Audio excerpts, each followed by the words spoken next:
Hey everyone, it's ClickHow. Today I'm going to show you how to use Google Gemini without logging into a separate Gemini account. First, open your browser and go to google.com.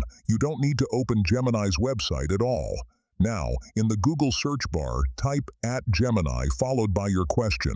For example, type Gemini, what is the capital of France, and hit enter. Google will show you Gemini's answer right inside the search results page. You don't need to sign in to Gemini, and you don't need to leave google.com. This works best for quick questions, facts, summaries, explanations, or simple research. You can also add context to your prompt, like Gemini explain quantum physics in simple terms.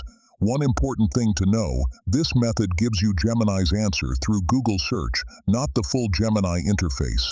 You won't have access to file uploads, image generation, or conversation history. If the @Gemini command doesn't work, make sure you're on the regular Google homepage and not a regional version. Also, this feature is available on both desktop and mobile browsers. A quick tip, use this trick when you want a fast AI answer without switching tabs or logging into another account. Just @Gemini and ask. If you found this helpful, make sure to hit that like button, subscribe, and ring that notification bell. Thanks for watching, and see you in the next video.